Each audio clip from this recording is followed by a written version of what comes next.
আল্লাহর নিয়ামত পাওয়ার সবচেয়ে বড় মাধ্যম কি জানেন? জীবনে যাই আসুক,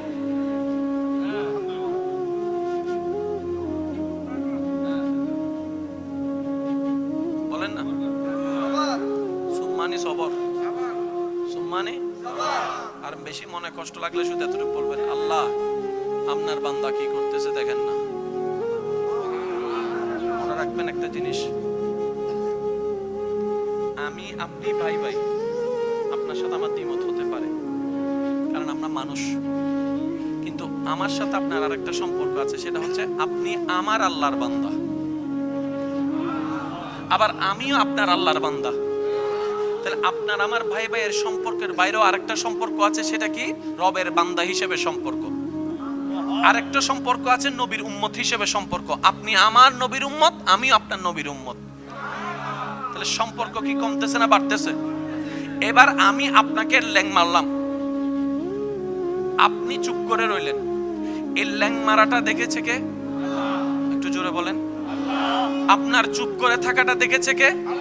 এবার আপনার ভিতরে কি চলছে শুনছে কে? এবার আপনার ভিতরে এসে শয়তান এসে বলছে, তোর কি শক্তি কম আছে, ল্যাং তুই একটা মেরে দে না। তোর কি ক্ষমতা কম আছে, ধাক্কা একটা তুই মেরে দে না। আরে তুই যদি চুপ করে বসে থাকিস, সবাই তো তোকে দুর্বল ভাববে, সবাই তো তোকে অক্ষম ভাববে, সবাই তো তোকে পরাজিত ভাববে। আরে চুপ করে বসে আসিস কেন?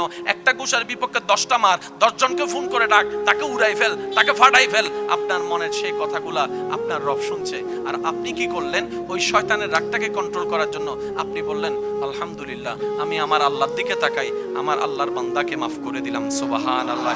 এই যে হাজার রাগের ভিতরে আপনি আল্লাহর দিকে তাকাই রাগটা কন্ট্রোল করে যে মাফ করে দিয়েছেন, আপনার বেনিফিটটা, আপনার লাভটা দেখেন। প্রথমত লাভ, আল্লাহর দিকে তাকাই আপনি রাগ না করে মাফ করে দিলেন, আল্লাহ খুশি হয়ে আপনাকে মাফ করে দিবেন। প্রথম লাভ। দ্বিতীয় নম্বর লাভ, আল্লাহ আপনার সেই সহ্য করাটা যখন দেখলো, আল্লাহ তাআলা বলে যে আমার বান্দা তো দেখি ধৈর্য ধরার চেষ্টা করছে রে, আমার বান্দা তো দেখি ধৈর্য ধরার চেষ্টা করছে, আর আমার বান্দা তো বুঝতে পেরেছে ইন্নাল্লাহা মা'আস সাবিরিন, আমি আল্লাহ তো শুধু ধৈর্য ধারণকারীর সাথে আছি। আর ধৈর্য কে ধরে? যার উপর বিপদ আসে। বিপদ না আসলে তো ধৈর্য ধরার কোনো প্রশ্ন আসে না। এবার সে ধৈর্যটাকে, বিপদটাকে আপন করে নিয়েছে। ধৈর্যকে পাস করার জন্য আল্লাহ দেখতেই আছে, 1 সপ্তাহ, 1 মাস, 2 মাস, ভিন্ন ভিন্ন রকমের অবাধ বিপদ আপনার উপর আসা শুরু করলো। এমনকি যাদেরকে বিশ্বাস করেন অন্ধের মতো, তারাই বিশ্বাসঘাতকতা শুরু করে দিয়েছে। কথা বলেন ঠিক কি না?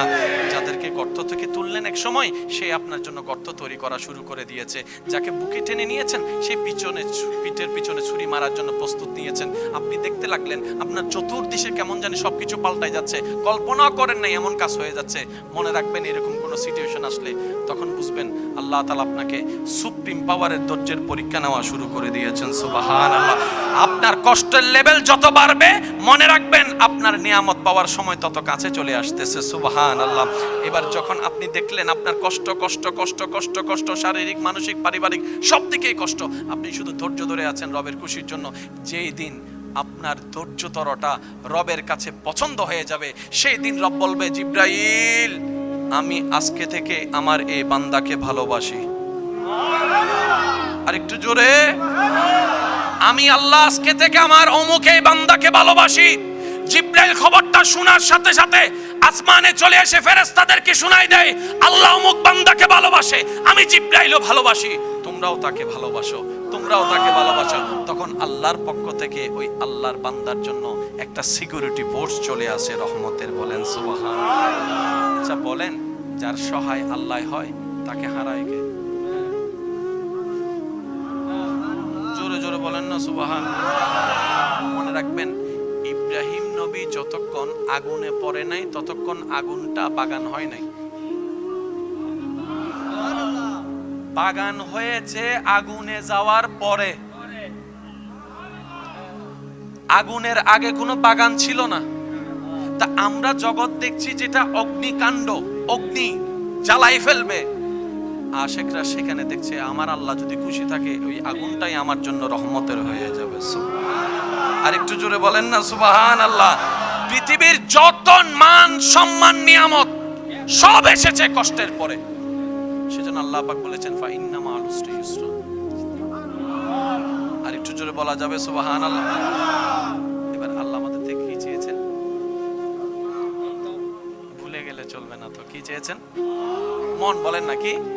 একদম সহজ ভাষায় বুঝার জন্য বলছি, আল্লাহ আমাদের থেকে চেয়েছেন কি?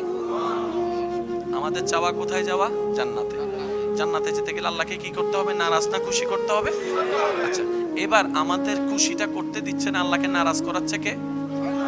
শয়তান আমাদেরকে দিয়ে কি করাচ্ছে? কোত্থেকে করাচ্ছে? শয়তান।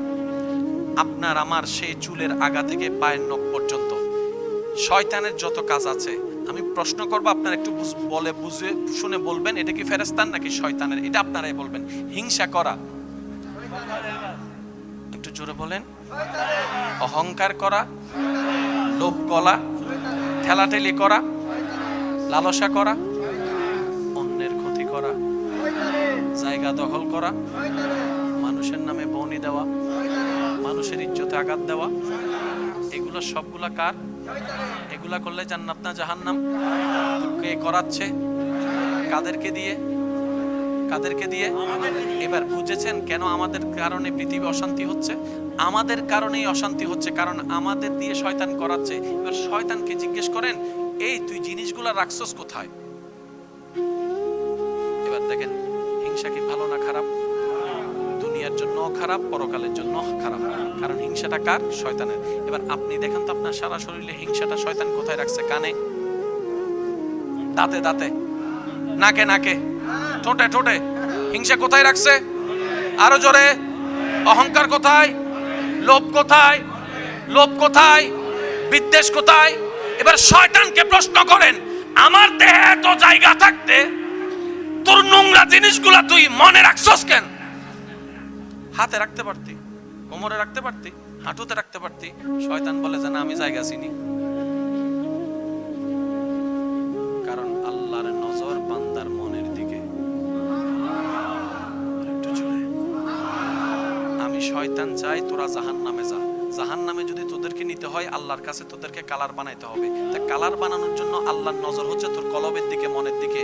তাই আমি হিংসা, আমার হিংসাটা তোর মনে ঢুকাই দিয়েছি, আমার অহংকারটা তোর মনে জায়গা করে নিয়েছি, আমার লোভটা তোর মনে ঢুকাই দিছি, আমার বিদ্বেষটা তোর মনে ঢুকাই দিছি, আমার সেই ঘৃণাটা তোর মনে ঢুকাই দিয়েছি, আমার সেই রাগটা তোর মনে ঢুকাই দিয়েছি, আমার সেই বেয়াদবিটা তোর মনে ঢুকাই দিয়েছি, আমার সেই বিদ্বেষটা তোর মনে ঢুকাই দিয়েছি, আমার সেই জায়গা দখল করার খারাপ কাজটা তোর মনের মধ্যে স্বপ্ন ঢুকাই দিয়েছি। কারণ তোর মনটা যদি পবিত্র হয়ে যায়, রবের নজর যদি পড়ে যায়, তোর কলব তো জিন্দা হয়ে যাবে। তুই তা বন্ধু, তুই আল্লাহর বন্ধু হয়ে যাবি, আব্দুল্লাহ থেকে ওলি আল্লাহ হয়ে যাবি। তখন তো আমার সব প্ল্যানিং নষ্ট হয়ে যাবে। তাই আমি চাই না কেউ জান্নাতে যাক, আর জান্নাতে না যাওয়ার জন্য আমি সবার আগে মানুষের মনটাকে নষ্ট করে দিই।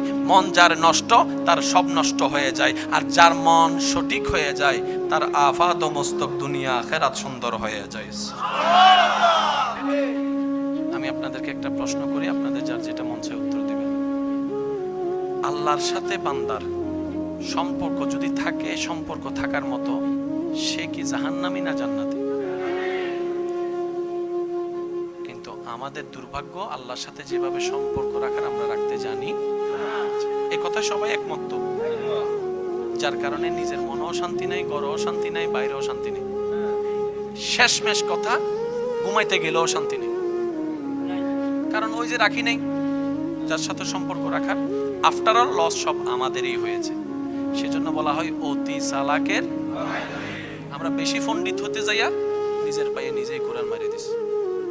কিন্তু আল্লাহওয়ালা ব্যক্তিদেরকে দেখবেন, আল্লাহওয়ালা যারা, ওনারা যেখানেই থাকুক অন্তরে প্রশান্তি ছিল। যার বাস্তব প্রমাণ ইমাম আলী মাকাম ইমাম হুসাইন রাদিয়াল্লাহু তাআলা পরিবার ছেড়ে কারবালার ময়দানে প্রশান্তির হাসি তবু ছিল ওনার জবানের মধ্যে। সুবহানাল্লাহ। পানির তরি সব বন্ধ করে দিয়েছে, মানুষ হিসেবে বুক তৃষ্ণায় ফেটে যাচ্ছে, কিন্তু হাহাকার না করে রবের শুকরিয়া করে মুখ ছিল, চেহারা ছিল প্রশান্তির সাথে। বলেন সুবহানাল্লাহ। নিজের ছোট্ট বাচ্চা আলী আসগরকে শহীদ হতে দেখেছে, বাপ হয়ে সহ্য করেছে, আফসোস আপত্তি আল্লাহর দরবারে না করে শুকরিয়ার জবানটাকে সাথে নিয়ে রবের দরবারে সন্তুষ্টি ছিল, চেহারার মধ্যে প্রশান্তির হাসি ছিল। সুবহানাল্লাহ। একটা একটা একটা করে নিজের কলিজার টুকরাগুলোকে আপনজনকে কারবালার ময়দানে রক্তাক্ত হতে দেখার পরও অন্তর ছিল সবরের সাথে, অন্তর ছিল সবরের সাথে। সুবহানাল্লাহ। অন্তর ছিল সবরের সাথে, জবান ছিল শুকরিয়ার সাথে, প্রশান্তির হাসি এমন ভাবে চেহারায় ছিল জগৎবাসীকে দেখাই দিল যেখানে আপনি আমি সামান্য কষ্টের মধ্যে অস্থির হয়ে যাই, সেখানে হাজার কষ্টের ভিতরে ইমাম হুসাইন ধৈর্যের সাথে শুকরিয়া আদায় করে জগৎবাসীকে দেখাই দিল, ও আল্লাহর বান্দারা, তোমরা যে অবস্থায় থাকো আল্লাহর উপর নারাজ হইও না, আল্লাহর উপর আপত্তি করিও না। আল্লাহ যেটা করে খুশি হবে তুমি সেটাতে খুশি থাকো। নিয়ামত কম পাবা না, অডেল নিয়ামত পাবা। ও ইমাম হোসেন শেখার আমরা করবো কিভাবে? বলে যে মনে ধৈর্য রাখবা, মুখে শুকরিয়া রাখবা। ইমাম হোসেন জগৎবাসীকে দেখাই দিয়ে গেল, আরে শুকরিয়ার শ্রেষ্ঠতম উদাহরণ দিতে হয় সিজদার মাধ্যমে। ইমাম আলী মাকাম সর্বস্ব লুটে যাওয়ার পরে আল্লাহর দরবারে প্রশান্তির সিজদা দিয়ে সুবহান রাব্বিয়াল আলা দিলে প্রমাণ করে দিলেন আল্লাহ যেভাবে রেখে খুশি আমি হোসেন সেভাবে থেকে খুশি। বলেন সুবহানাল্লাহ। আল্লাহ আমাদের সবাইকে একটু নিয়ামত অর্জন করার তৌফিক দান করুন। এক কথাই বুঝেন, যাই আসুক হ্যাঁ হু করা যাবে না, যদি নিজের হই করতে পারবো। এবার বলেন জমিন কার? আর একটু জোরে, জমিন কার? আসমান কার? আমরা কার? তা হ্যাঁ হু করার অধিকার তো আমাদের। এক কথায় আল্লাহ যেভাবে রেখে খুশি আমরা সেভাবে থেকে খুশি। আল্লাহ দিল আলহামদুলিল্লাহ, কোন আফসোস রাখবেন শয়তান ঢুকে যাবে। শয়তান কিন্তু ডাইরেক্ট ঢুকতে পারে না। শয়তান কি করে জানেন? তার প্রিয় জিনিসগুলো আমাদের সামনে রাখে, আমরাই বোকার মতো না চিনে ঢুকাই ফেলি। শুনেন, শয়তান রগে রগে হাঁটতে পারে কি পারে না? ভাই জোরে বলেন না। কিন্তু শয়তান কখনো মানুষের অন্তরে ঢুকতে পারে না যতক্ষণ না মানুষ সুযোগ না দেয়। কারণ সে আল্লাহ থেকে অনুমতি নিয়েছে কোথায় হাঁটার। ভাইয়া জোরে বলেন না। তো রগে রগে হাঁটলে তো মানুষ খারাপ হয় না, সবকিছু হয় কোন জায়গা থেকে? জোরে বলেন না, কোন জায়গা থেকে? এবার একটা সিম্পল উদাহরণ দিলে আপনারা সবাই বুঝতে পারবেন কোনটা ফেরেশতার, কোনটা শয়তানের, কোনটা ভালো, কোনটা খারাপ, কোনটা করা দরকার, কোনটা বাদ দেওয়া দরকার। চুরি করা কি ভালো না খারাপ? জেল আছে না নাই? অসম্মান আছে না নাই? এবার যতজন চোর আছে চুরি করেছে, কিভাবে চুরি করেছে একটু খেয়াল করবেন। যত জেনা আছে জেনা কিভাবে শুরু হয়েছে একটু খেয়াল করবেন। সে মাহফিলে আসলো 9-12টা, 12:30টায় মোকাররম বাড়ি মোবাইল হারাই গেছে। কয়টায়? 12:30টায় পাচ্ছি না যে নেওয়ালা নিচে, কিন্তু আরো কাহিনীটা কি হয়েছে জানেন? 11টায় এসে সে চোখ দিয়ে দেখেছে, চোখের সেই ফাইলটা মনের মধ্যে যাইয়া প্রশ্ন জাগছে,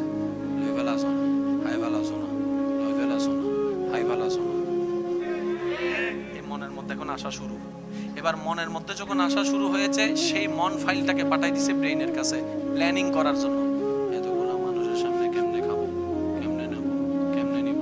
এবার ব্রেন প্ল্যানিং শুরু করছে। কিভাবে ব্রেন প্ল্যানিং করতেছে? 11:25 হুজুর যখন উঠে যাবে, এই মুহূর্তে সবাই যখন দেখা করবে, এই সুযোগে আমি কামটা করে ফেলবো। ব্রেনে প্ল্যানিং করা শেষ। এবার সে সময়ের অপেক্ষা। 12:15 যখন হয়েছে, আমি যখন যেতে নিলাম, সে আস্তে করে নিয়ে ফেলছে। 12:30টায় আমি বলতেছি মোবাইল নেই। 12:30টায় যেই নাই, সেটার পিছনে হচ্ছে 12:15। 12:15টার পিছনে হচ্ছে 11:25। 11:25 পিছনের কাহিনী 11টায় শুরু হয়েছে। কোন জায়গা থেকে? প্রথমে কি পড়ছে সেটা বলেন না। চোখটা যদি কন্ট্রোল করে ফেলতে পারতো, মনে আর আসতো না। এবার হইলে ওনারা বুঝিবেন, আল্লাহর আর মা বইনক কলরে ফর্দা করতে হই না, আরক্ষণ আস্তে করে হন না হই না। এই হতায়ন হইবার আগে আল্লাহ মরদ ফক কলরে কি নিচে রাখতে হইয়ে দে নমাতে তারও জোড়া হন নাকি? ও আল্লাহ, এদিন কিছু থাকতে চোখটা নিচে রাখতে হইও। আল্লাহ তো মনের জ্বালা জ্বলে দে চোখের হারণে। চোখ যদি কন্ট্রোল করতে পারো, মন অটোমেটিক কন্ট্রোল। এবার হুকুম দিয়েছেন চোখ কন্ট্রোল করো, আবার আদেশ দিচ্ছেন মনটা আমারে দিয়ে দাও। এবার যার চোখ আল্লাহর কন্ট্রোলে, মন যার আল্লাহর কন্ট্রোলে, ব্রেন যার আল্লাহর কন্ট্রোলে, শয়তান হাজার চেষ্টা করলো তাকে দিয়ে গুনার কাজ করাতে পারবে না। সেই হবে দুনিয়ার জন্য নিয়ামতওয়ালা বান্দা। আপনি আমি আপনদেরকে, রক্তের দাদাদেরকে, দাদার বাবার কথাও মনে নাই, কিন্তু যারা আল্লাহওয়ালা হয়েছে হাজার বছর পরও এই বিশ্ব ওনাদেরকে শ্রদ্ধার সাথে স্মরণ করে মনেও রাখে। বলেন পার্থক্য এখানেই। আল্লাহ আমাদের সবাইকে মনওয়ালা বানার তৌফিক দান করুন। আর একটু জোরে, আল্লাহ আমাদের সবাইকে আল্লাহর প্রিয় বান্দা হয়ে কবরে যাওয়ার তৌফিক দান করুক। এবার এটা কার? জোরে বলেন, এটা কার? এটার মালিক কে? কিন্তু আমরা ভুল করে মালিকানা দিয়ে দিছি কারে? জোরে বলেন না ভাই। যার কারণে নিজেও শান্তিতে নাই, আমাদেরকেও শান্তিতে রাখে নাই। হয়তো সুবহানাল্লাহ। আল্লাহ হতে বন্দাইবে তো বেওয়ারিশ ন, আয় বন্দাইবে রব আসি তো, খালিক আসি তো। তুই যেতে গর্ত ফলা ইউসিতে যেতে ডাইনে বামে কেউ না দেহে ওয়ান ওয়ান আর ডাকতি। আর আল্লাহ হতে ফাজকুরুনি আজকুরুকুম, যে আরে যেতে ডাইবো আই আল্লাহ তারে এতে সারা দিউম। ডর করে হম সুবহানাল্লাহ। দি বিপদত ফরি যে তারে ডাকি আই আল্লাহ ওয়ান ওয়ান সারা দি। তুই আইবার গায় তিন কুড়ি দিন দি কুড়ি দেবে তুই ফর। এবার হত আল্লাহ সরি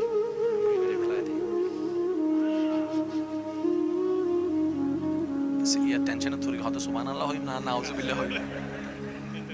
আল্লাহ আর বেগুনের বুঝিবার তৌফিক দান করুন। কষ্ট হচ্ছে আমার কোনো কথায়? আমি গর্ত করলাম অন্যের জন্য কয়টা? আমার জন্য গর্ত তৈরি হয়েছে কয়টা? তাহলে আমি যদি তিনটা গর্ত থেকে বাঁচতে চাই, আমার উচিত ওই একটা গর্ত না করা করলেও এটা বরাট করে দেওয়া। কথা বলেন ঠিক কি না? কারণ মনে রাখবেন, বান্দা যখন বান্দার সাথে লাগে, আশা করি আমার কথাটা আপনারা নেওয়ার চেষ্টা করবেন। বান্দা যখন বান্দার সাথে লেগে বান্দাকে অপমান করার চেষ্টা করে, আর সে বান্দা যদি ধৈর্য ধারণ করে আল্লাহ সন্তুষ্টির জন্য, আল্লাহ তখন সেই বান্দার পক্ষ হয়ে কাজ করে। আর আল্লাহ যখন মজলুমের পক্ষ হয়ে যায়, আল্লাহ যখন অপমানিতর পক্ষ হয়ে যায়, তাকে অপমানিত করার সাধ্য এই সৃষ্টি জগতে কারোই নেই। ওয়া তুইজ্জু মান তাশা ওয়া তুযিল্লু মান তাশা। চিৎকার দিয়ে বলেন সুবহানাল্লাহ। আল্লাহর নিয়ামত পাওয়ার সবচেয়ে বড় মাধ্যম কি জানেন? জীবনে যাই আসুক,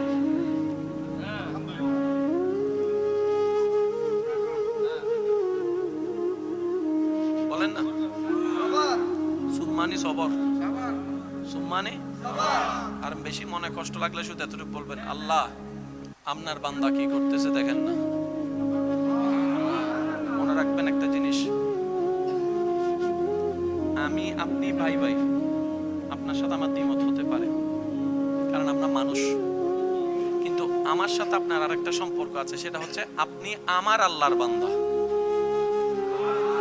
আবার আমিও আপনার আল্লাহর বান্দা। তাহলে আপনার আমার ভাই ভাইয়ের সম্পর্কের বাইরেও আরেকটা সম্পর্ক আছে, সেটা কি? রবের বান্দা হিসেবে সম্পর্ক। আরেকটা সম্পর্ক আছে নবীর উম্মত হিসেবে সম্পর্ক। আপনি আমার নবীর উম্মত, আমিও আপনার নবীর উম্মত। তাহলে সম্পর্ক কি কমতেছে না বাড়তেছে? এবার আমি আপনাকে ল্যাং মারলাম, আপনি চুপ করে রইলেন। এই ল্যাং মারাটা দেখেছে কে? একটু জোরে বলেন। আপনার চুপ করে থাকাটা দেখেছে কে? এবার আপনার ভিতরে কি চলছে শুনছে কে? এবার আপনার ভিতরে এসে শয়তান এসে বলছে, তোর কি শক্তি কম আছে? ল্যাং তুই একটা মেরে দে না। তোর কি ক্ষমতা কম আছে? ধাক্কা একটা তুই মেরে দে না। আরে তুই যদি চুপ করে বসে থাকিস, সবাই তো তোকে দুর্বল ভাববে, সবাই তো তোকে অক্ষম ভাববে, সবাই তো তোকে পরাজিত ভাববে। আরে চুপ করে বসে আসিস কেন? একটা ঘুষার বিপক্ষে 10টা মার, 10 জনকে ফোন করে ডাক, তাকে উড়াই ফেল, তাকে ফাটাই ফেল। আপনার মনের সেই কথাগুলা আপনার রব শুনছে। আর আপনি কি করলেন? ওই শয়তানের রাগটাকে কন্ট্রোল করার জন্য আপনি বললেন, আলহামদুলিল্লাহ, আমি আমার আল্লাহর দিকে তাকাই, আমার আল্লাহর বান্দাকে মাফ করে দিলাম। সুবহানাল্লাহ। এই যে হাজার রাগের ভিতরে আপনি আল্লাহর দিকে তাকাই রাগটা কন্ট্রোল করে যে মাফ করে দিয়েছেন, আপনার বেনিফিটটা, আপনার লাভটা দেখেন। প্রথমত লাভ, আল্লাহর দিকে তাকাই আপনি রাগ না করে মাফ করে দিলেন, আল্লাহ খুশি হয়ে আপনাকে মাফ করে দিবেন। প্রথম লাভ। দ্বিতীয় নম্বর লাভ, আল্লাহ আপনার সেই সহ্য করাটা যখন দেখলো, আল্লাহ তাআলা বলে যে আমার বান্দা তো দেখি ধৈর্য ধরার চেষ্টা করছে রে, আমার বান্দা তো দেখি ধৈর্য ধরার চেষ্টা করছে, আর আমার আমার বান্দা তো বুঝতে পেরেছে ইন্নাল্লাহা মা'আস সাবিরিন, আমি আল্লাহ তো শুধু ধৈর্য ধারণকারীর সাথে আছি। আর ধৈর্য কে ধরে? যার উপর বিপদ আসে। বিপদ না আসলে তো ধৈর্য ধরার কোনো প্রশ্ন আসে না। এবার সে ধৈর্যটাকে, বিপদটাকে আপন করে নিয়েছে। ধৈর্যকে পাশ করার জন্য আল্লাহ দেখতেই আছে, 1 সপ্তাহ, 1 মাস, 2 মাস ভিন্ন ভিন্ন রকমের বিপদ আপনার উপর আসা শুরু করলো। এমনকি যাদেরকে বিশ্বাস করেন অন্ধের মতো, তারাই বিশ্বাসঘাতকতা শুরু করে দিয়েছে। কথা বলেন ঠিক কি না? যাদেরকে গর্ত থেকে তুললেন এক সময়, সে আপনার জন্য গর্ত তৈরি করা শুরু করে দিয়েছে। যাকে বুকে টেনে নিয়েছেন, সেই পিঠের পিছনে ছুরি মারার জন্য প্রস্তুত নিয়েছেন।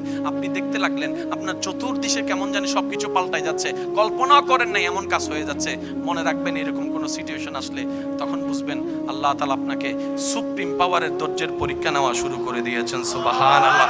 আপনার কষ্টের লেভেল যত বাড়বে, মনে রাখবেন আপনার নিয়ামত পাওয়ার সময় তত কাছে চলে আসতেছে। সুবহানাল্লাহ। এবার যখন আপনি দেখলেন আপনার কষ্ট কষ্ট কষ্ট কষ্ট কষ্ট, শারীরিক, মানসিক, পারিবারিক সব দিকেই কষ্ট, আপনি শুধু ধৈর্য ধরে আছেন রবের খুশির জন্য। যেই দিন আপনার ধৈর্যতরটা রবের কাছে পছন্দ হয়ে যাবে, সেই দিন রব বলবে, জিবরাইল, আমি আজকে থেকে আমার এই বান্দাকে ভালোবাসি।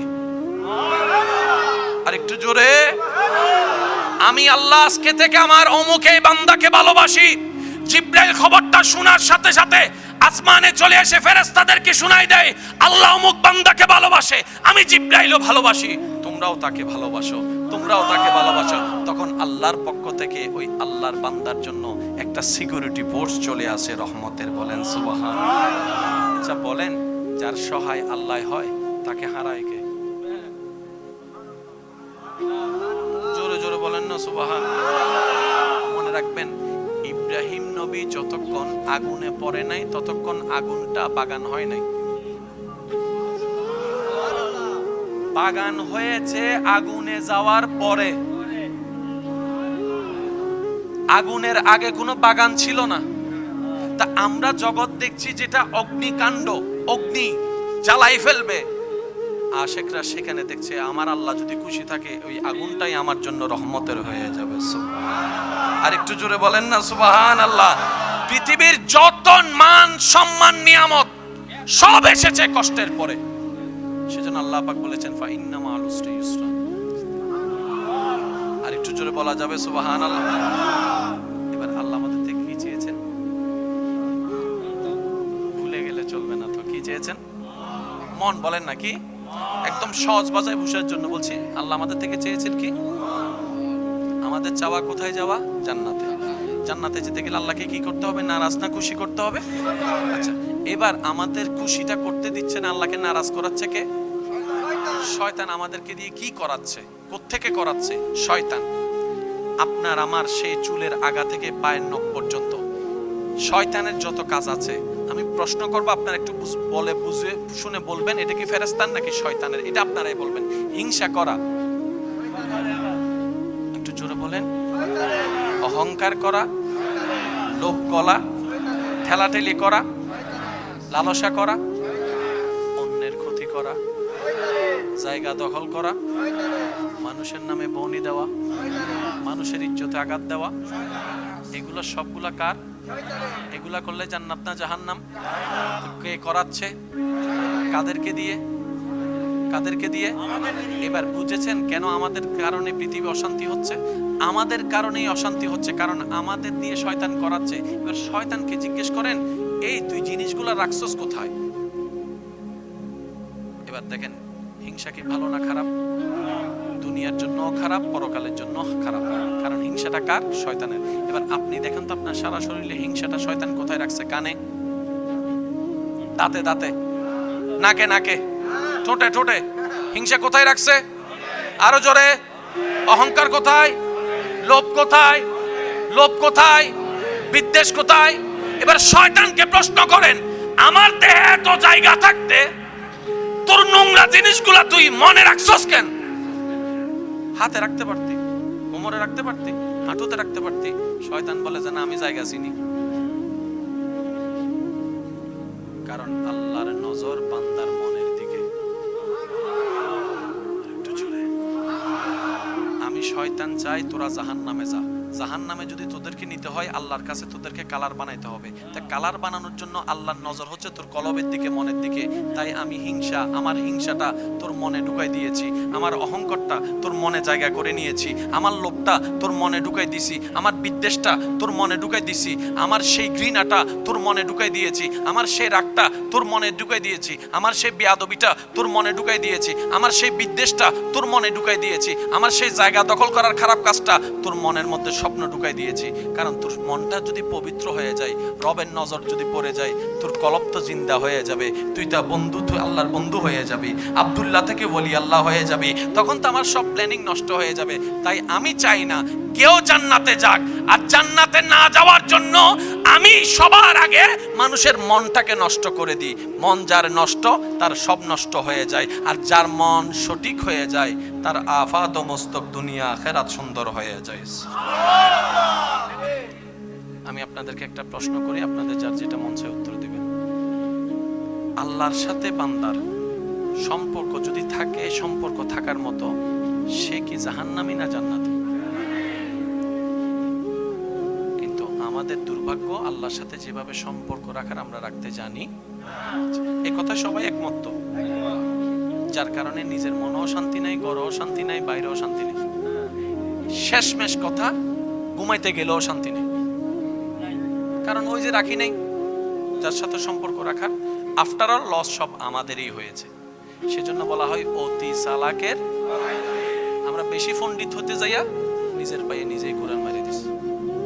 কিন্তু আল্লাহওয়ালা ব্যক্তিদেরকে দেখবেন, আল্লাহওয়ালা যারা, ওনারা যেখানেই থাকুক অন্তরে প্রশান্তি ছিল। যার বাস্তব প্রমাণ ইমাম আলী মাকাম ইমাম হুসাইন রাদিয়াল্লাহু তাআলা পরিবার ছেড়ে কারবালার ময়দানে প্রশান্তির হাসি তবু ছিল ওনার জবানের মধ্যে। সুবহানাল্লাহ। পানির তরি সব বন্ধ করে দিয়েছে, মানুষ হিসেবে বুক তৃষ্ণায় ফেটে যাচ্ছে, কিন্তু হাহাকার না করে রবের শুকরিয়া করে মুখ ছিল, চেহারা ছিল প্রশান্তির সাথে। বলেন সুবহানাল্লাহ। নিজের ছোট্ট বাচ্চা আলী আসগরকে শহীদ হতে দেখেছে, পাপ হয়ে সহ্য করেছে, আফসোস আপত্তি আল্লাহর দরবারে না করে শুকরিয়ার জবানটাকে সাথে নিয়ে রবের দরবারে সন্তুষ্টি ছিল, চেহারার মধ্যে প্রশান্তির হাসি ছিল। সুবহানাল্লাহ। একটা একটা করে নিজের কলিজার টুকরাগুলোকে, আপনজনকে কারবালার ময়দানে রক্তাক্ত হতে দেখার পরও অন্তর ছিল সবরের সাথে, অন্তর ছিল সবরের সাথে। সুবহানাল্লাহ। অন্তর ছিল সবরের সাথে, জবান ছিল শুকরিয়ার সাথে, প্রশান্তির হাসি এমন ভাবে চেহারায় ছিল, জগৎবাসীকে দেখাই দিল যেখানে আপনি আমি সামান্য কষ্টের মধ্যে অস্থির হয়ে যাই, সেখানে হাজার কষ্টের ভিতরে ইমাম হুসাইন ধৈর্যের সাথে শুকরিয়া আদায় করে জগৎবাসীকে দেখাই দিল, ও আল্লাহর বান্দারা, তোমরা যে অবস্থায় থাকো আল্লাহর উপর নারাজ হইও না, আল্লাহর উপর আপত্তি করিও না। আল্লাহ যেটা করে খুশি হবে তুমি সেটাতে খুশি থাকো। নিয়ামত কম পাবা না, অডেল নিয়ামত পাবা। ও ইমাম হোসেন সেখানে আমরা করবো কিভাবে? বলে যে মনে ধৈর্য রাখবা, মুখে শুকরিয়া রাখবা। ইমাম হোসেন জগৎবাসীকে দেখাই দিয়ে গেল, আরে শুকরিয়ার শ্রেষ্ঠতম উদাহরণ দিতে হয় সিজদার মাধ্যমে। ইমাম আলী মাকাম সর্বস্ব লুটে যাওয়ার পরে আল্লাহর দরবারে প্রশান্তির সিজদা দিয়ে সুবহান রাব্বিয়াল আলা দিলে প্রমাণ করে দিলেন, আল্লাহ যেভাবে রেখে খুশি আমি হোসেন সেভাবে থেকে খুশি। বলেন সুবহানাল্লাহ। আল্লাহ আমাদের সবাইকে একটু নিয়ামত অর্জন করার তৌফিক দান করুন। এক কথাই বুঝেন, যাই আসুক হ্যাঁ হু করা যাবে না। যদি নিজের হই করতে পারবো। এবার বলেন জমিন কার? আর একটু জোরে, জমিন কার? আসমান কার? আমরা কার? তা হ্যাঁ হু করার অধিকার তো আমাদের। এক কথায় আল্লাহ যেভাবে রেখে খুশি আমরা সেভাবে থেকে খুশি। আল্লাহ দিল আলহামদুলিল্লাহ, কোন আফসোস রাখবেন শয়তান ঢুকে যাবে। শয়তান কিন্তু ডাইরেক্ট ঢুকতে পারে না। শয়তান কি করে জানেন? তার প্রিয় জিনিসগুলো আমাদের সামনে রাখে, আমরাই বোকার মতো না চিনে ঢুকাই ফেলি। শুনেন, শয়তান রগে রগে হাঁটতে পারে কি পারে না? ভাই জোরে বলেন না। কিন্তু শয়তান কখনো মানুষের অন্তরে ঢুকতে পারে না যতক্ষণ না মানুষ সুযোগ না দেয়। কারণ সে আল্লাহ থেকে অনুমতি নিয়েছে কোথায় হাঁটার। ভাইয়া জোরে বলেন না। তো রগে রগে হাঁটলে তো মানুষ খারাপ হয় না, সবকিছু হয় কোন জায়গা থেকে? জোরে বলেন না, কোন জায়গা থেকে? এবার একটা সিম্পল উদাহরণ দিলে আপনারা সবাই বুঝতে পারবেন কোনটা ফেরেশতার, কোনটা শয়তানের, কোনটা ভালো, কোনটা খারাপ, কোনটা করা দরকার, কোনটা বাদ দেওয়া দরকার। চুরি করা কি ভালো না খারাপ? জেল আছে না নাই, অসম্মান আছে না নাই। এবার যতজন চোর আছে চুরি করেছে, কিভাবে চুরি করেছে একটু খেয়াল করবেন। যত জেনা আছে জেনা কিভাবে শুরু হয়েছে একটু খেয়াল করবেন। সে মাহফিলে আসলো 9-12টা, 12:30টায় মোকাররম বাড়ি মোবাইল হারাই গেছে। কয়টায়? 12:30টায় পাচ্ছি না যে নেওয়ালা নিচে, কিন্তু আরো কাহিনীটা কি হয়েছে জানেন? 11টায় এসে সে চোখ দিয়ে দেখেছে, চোখের সেই ফাইলটা মনের মধ্যে যাইয়া প্রশ্ন জাগছে,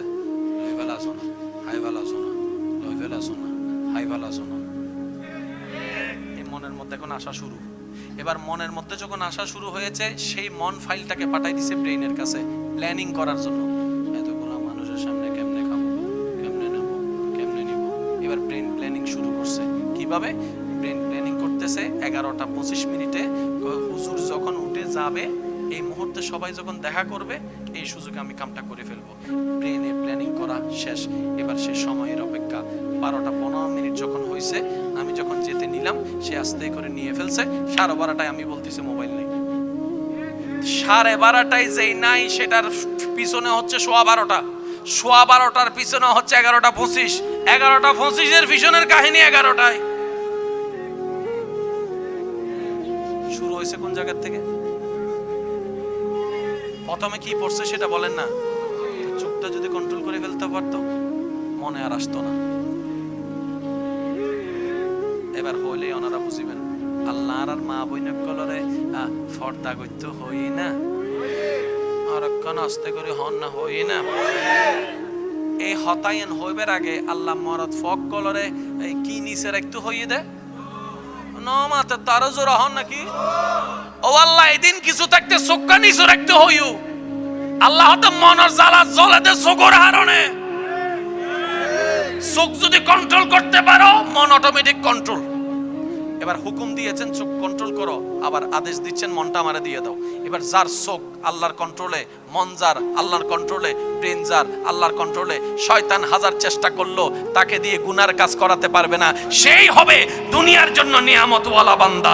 আপনি আমি আপনদেরকে, রক্তের দাদাদেরকে, দাদার বাবার কথাও মনে নাই, কিন্তু যারা আল্লাহওয়ালা হয়েছে 1000 বছর পরও এই বিশ্ব ওনাদেরকে শ্রদ্ধার সাথে স্মরণ করে মনেও রাখে। বলেন পার্থক্য এখানেই। আল্লাহ আমাদের সবাইকে মনওয়ালা বানার তৌফিক দান করুন। আর একটু জোরে, আল্লাহ আমাদের সবাইকে আল্লাহর প্রিয় বান্দা হয়ে কবরে যাওয়ার তৌফিক দান করুক। এবার এটা কার? জোরে বলেন, এটা কার? এটার মালিক কে? কিন্তু আমরা ভুল করে মালিকানা দিয়ে দিছি কারে? জোরে বলেন না ভাই। যার কারণে নিজেও শান্তিতে নাই, আমাদেরকেও শান্তিতে রাখে নাই। হয়তো সুবহানাল্লাহ। আল্লাহ হতে বন্দাইবে তো ব্যবহারিস ন, আয় বন্দাইবে রব আসি তো, খালিক আসি তো। তুই যেতে গর্ত ফলাই ইউসিতে যেতে ডাইনে বামে কেউ না দেহে ওয়ান ওয়ান আর ডাক দি। আর আল্লাহ হতে ফাসকুরুনি আসকুরুকুম, যে আরে যেতে ডাইবো আই আল্লাহ তারে এতে সারা দিম। ডর করে হম সুবহানাল্লাহ। দি বিপদত ফরি যে তারে ডাকি, আই আল্লাহ ওয়ান ওয়ান সারা দি। তুই আইবার গায় তিন গুড়ি দিন দি গুড়ি দেবে তুই ফর। এবার হদ আল্লাহ সরি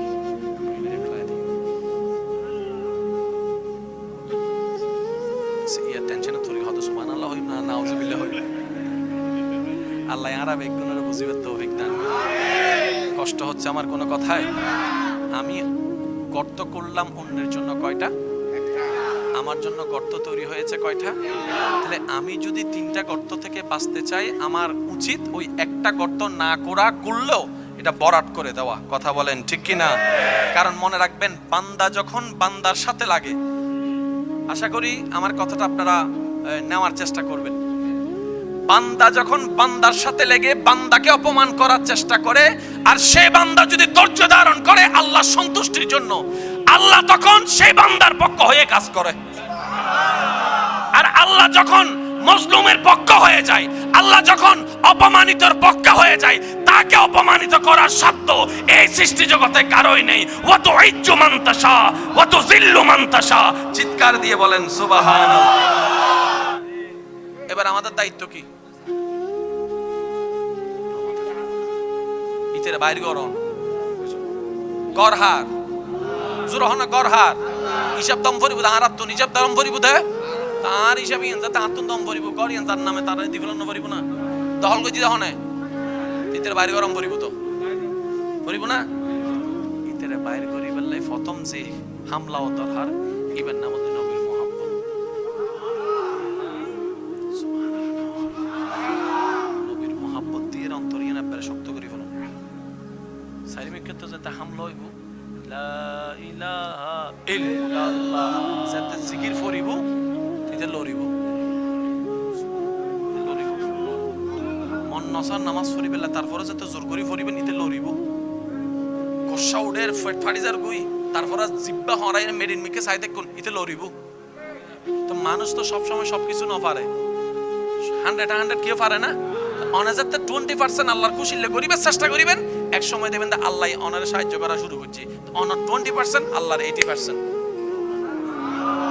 আর কেন জোর হন না সুবহানাল্লাহ আরা কেউ 100% নো আরা 100% অন চেষ্টা গরম করিব আজ জায়গা তাই অনেক জায়গা তনে মনত রাখবেন আরা সামনের জনের ভিতর 100% তোয়াই দি তুই 100% নস্কা হয় না না হয় তুই বালা মানুষ নস্কা ইয়ান নহইয়ারে নিজে বালা হইতে ফেলে ইয়ান বুদ্ধিমানের হাস আল্লাহ আরা বেগুনরে বুঝিবার তৌফিক দান করুন আহসিন কামা আহসানাল্লাহু ইলাইক আল্লাহ জানে অনারা রুদ্ধি আরা রুদ্ধি দয়া করছি আল্লাহ হতায় জানে তোমার রুদ্ধি দয়া করছি তুইও আর মিকে চাইর অন্য রুদ্ধি দয়া করো তো আজিয়াল মাহফিলাতুন আই একখান জিনিস অনার হাসে আবদার করে হইম জাতুন মন চাই নিজের বালাসন ইতারা লইবেন আর গুণ আওয়াজও করানোর দরকার নাই মাতনের দরকার নাই অন্যর হষ্ট মনত রাহি নিজের লাভ না লস অন্যর হতা হষ্ট দৈন্য হতা মনত রাহি নিজের লাভ না লস অপমানের হতা মনত রাহি লাভ না লস খারাপ হতা হই দিয়েন কি মনত রাহি লাভ না লস হজ্জের হতা মনত রাহি লাভ না লস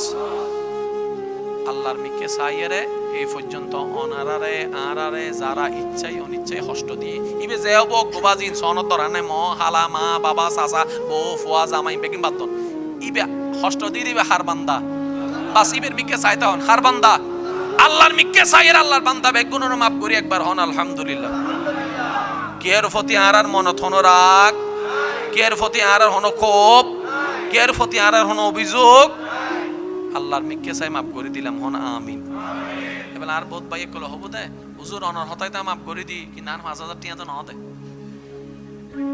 ও আছে না মাত্র না আছে না আমি তো তাই হয়তো অনর বুঝাই নাও পারি দি অনে মাফ করন মানে আল্লাহ মাফ করন না তো অনে মাফ করছুন দেন মূলত নিজেরও মাফ করি বেল্লাই সুবহানাল্লাহ না হর অনে আরে মাফ করন মানে অনে মাফ পাইলেন দে আই অনারা মাফ করন মানে আই মাফ পাই দি আল্লাহ হতে তুই এরা মাফ করছুস আর বান্দার মন বড় দে মাফ করে দিয়ে দে ইদার ভাষা দিয়ে দে এবারে এই বান্দা হবো তো আল্লাহ তো লইলাম দিবে সামর্থ্য তো নাই তুই নদিলাই হতুন দিও আল্লাহ ইয়াতে বান্দা এবার ফক করতুন এই 5-10-50,000 টাকা ওনারা দিব দে হিসাবে বি আল্লাহর মানজা বিল হাসানাতে ফালাহু আশরু আমসালিহা ইবে হনদিন হম নদে জিবে ফেরা অন্যের দিন দি নমরুদের মতো বাটফারারে ডালি দি আর কেন দিত দিব সময় হোক আচ্ছা ফলে কি করায় ওনারা বিয়ে করে না আমাদের ফলে কি আনে লেখেন আস্তে হতা হয় আই বুঝি আর কেন জোর হন বউ ফলে কি আনে আর মাই হইলে বিয়ে দেয় ফলে বিয়ে করায় তো অনর গরম মি 1 বছর যে জীবে ফুয়া আছে বেরো বউ আনিত না ফুয়া হই দেন না বিয়ে করন না কিছু সময়ই না সময় কোনা হয় না জোর হন না সময় হয় না আল্লাহ হইলে বহু জায়গা থাও দেনি